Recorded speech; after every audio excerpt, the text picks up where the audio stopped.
Hey guys, and welcome to Fury Warrior 5.1 rotation and guide. We're going to start off with the actual rotation itself, which is more of a priority list these days. And to start with, Colossal Smash. Now, Colossal Smash is your main priority because, as you know, it does the armor reduction, so you want that on the target as much as possible. Next is Colossal Smash. Now, I say Colossal Smash over Bloodthirst because if you're enraged, you can use a Colossal Smash. You definitely want to be using it. If you're not, you want to be using a Bloodthirst because it will enrage you. Well, 9 times out of 10 it enrages you. Failing that, and also it has a special ability where the longer it doesn't crit, the higher the crit chance of it is, I believe. I have to actually check this out now. Next on your priority list is your special. Now I'm going to go for Shockwave because you can use it every 20 seconds, and when you are doing your rotation, you're going to probably find that you're not going to be enraging as much as you'd like to. It's a nice filler, basically. Also, next on the list is your Wild Strike. Now, Wild Strike for Titan's Grip is rubbish, plain and simple. But when it procs, you get 3, and you can spam it, and it balances out. It does actually work. Don't use it when there's no proc, though, because there's no benefit whatsoever. And good old-fashioned Heroic Strike. Heroic Strike logically use it when you're over 70 rage, and obviously when you pop your, I can't remember what it's called now, Deadly Calm, I believe it is. Yeah, when you pop your Deadly Calm, you get your 3 spams, so spam away. For Titan's Grip, Heroic Strike even, god damn it, isn't actually as effective as in Single Minded Fury. Anyway, that's your rotation basically. You keep these things up as much as possible. You want a 1.5 seconds between each hit, and yeah, when it comes to the 20%, well, 20% below on the target, obviously you want your Colossal Smash up, Bloodthirst to enrage you and generate extra rage, but your main priority is Colossal Smash and Execute. And if you've got the glyph for Endless Rage, I think it's called, then 120 rage, you're going to be able to hit 3 executes consecutively, which is going to hit like a flipping truck, to say the least.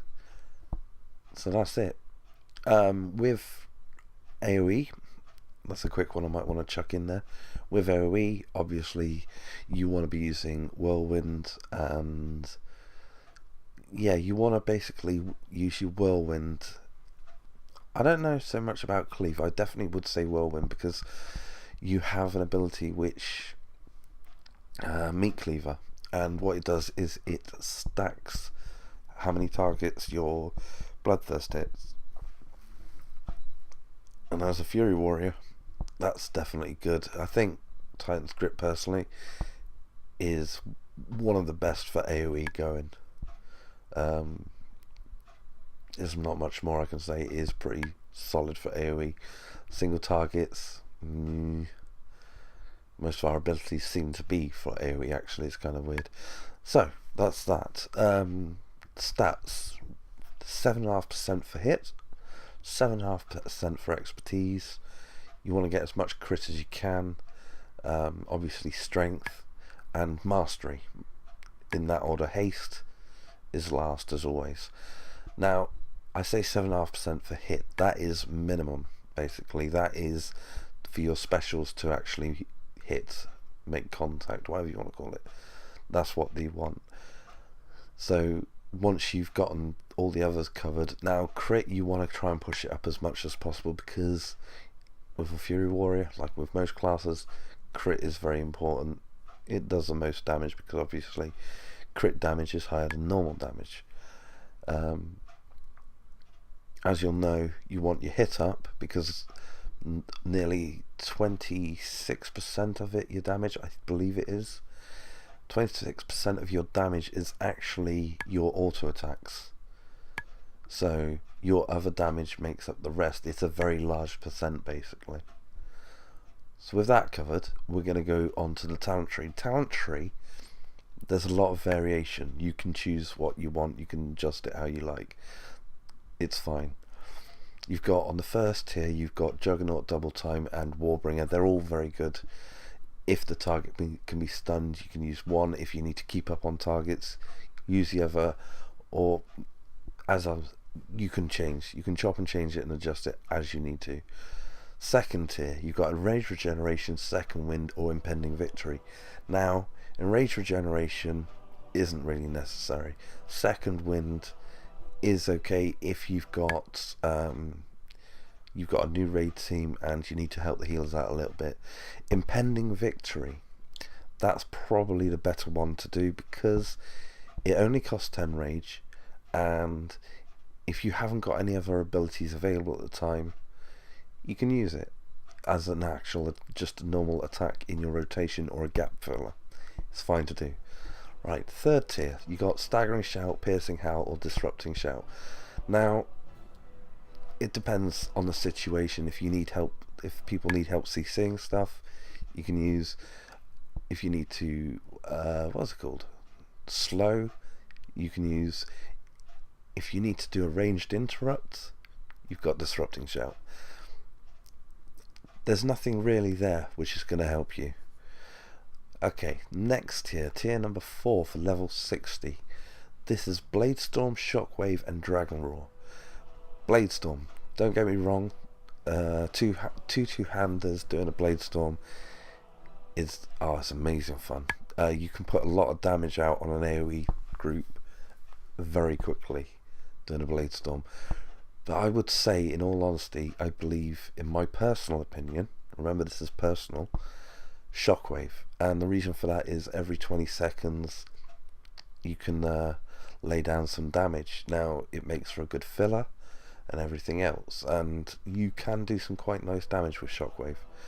Dragon Roar is a guaranteed crit, which is always good, but it's every minute, and I don't know if I can accept waiting a minute for one ability. It seems a very long time. So if you can keep enraged, by all means, Dragon Roar will be fine then. But if you are losing your enrage, which means you can't do your Raging Blow and whatnot, then I don't see it working. At the end of the day, it's situational. Bladestorm's great for AoE. Dragon Roar's pretty damn good for bursting as serious fast burst. Shockwave is a good consistent damage because every 20 seconds you can do a Shockwave and it'll be between 60 and 250k I've had it hit for, which may not be as hard as a Dragon Roar, may not be as hard as a Bladestorm. I've had a Bladestorm which ticked for 100k a hit. Now that's with one weapon, not both weapons.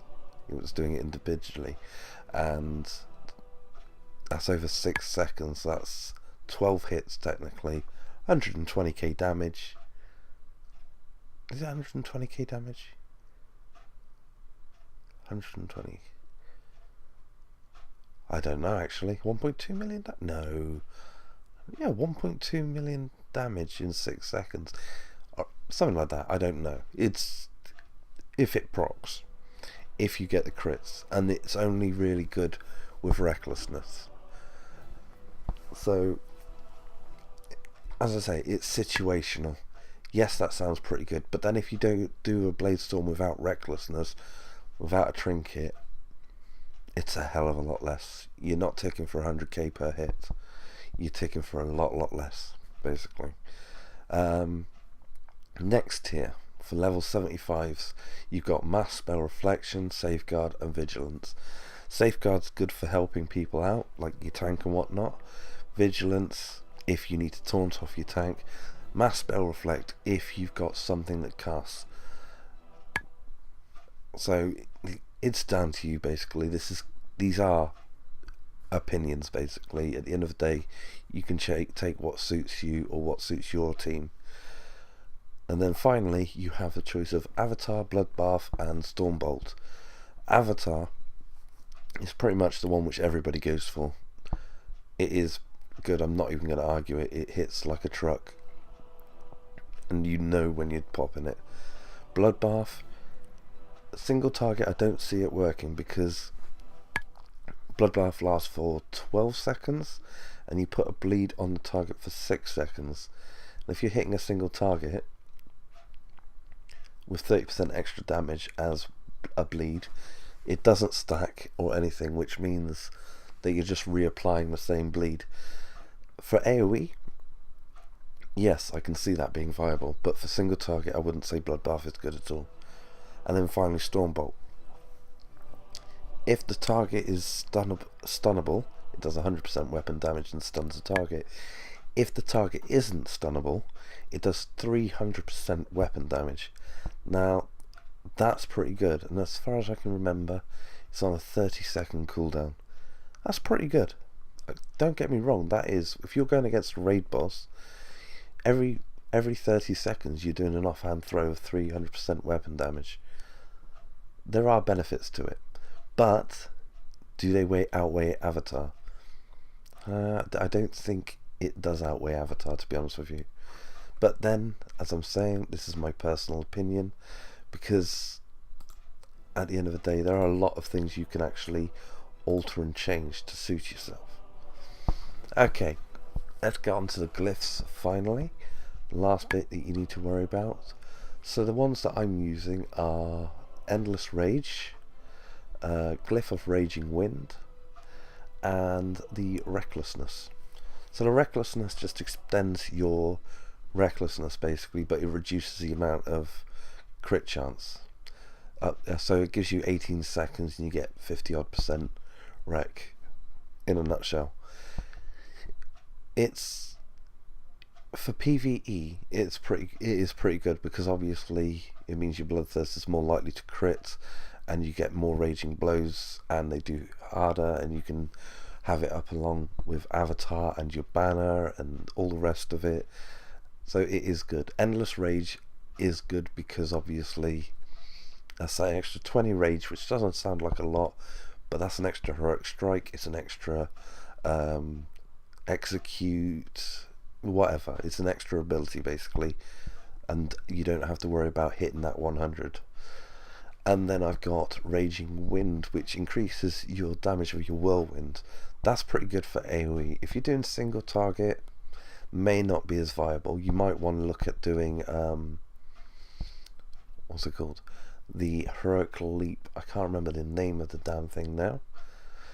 Heroic Leap though increases its damage by 100% and it reduces its time. If you can fit a Heroic Leap into your rotation, then yes, it is a good one to do. There are keybinds and macros, and if you've got specific mice or gamepads or whatnot, you can actually do it where you press the button as long as you're hovering in the right place, and it will Heroic Leap without you having to select it and then click the location. Anyway, that is the guide. It's a little bit, I'm doing a little bit different from normal. I'm just testing something out. If you enjoyed it and if you found it of any use, feel free to thumbs up and let me know what you think. Give me your opinions, comments, like, subscribe, all the usual stuff, guys. It will be much appreciated. And if you're still listening to this, I'm doing 3 other guides at the same time, well, coming out shortly after this one. And yes, I did actually mean 3 other guides, all warrior, all DPS, because I've got one which is kind of, it's one for you to test out and give me your feedback on it basically. Let me know what you think, but it is definitely one I think will be viable. Anyway guys, I hope you enjoyed it. Anyway, till next time, catch you later.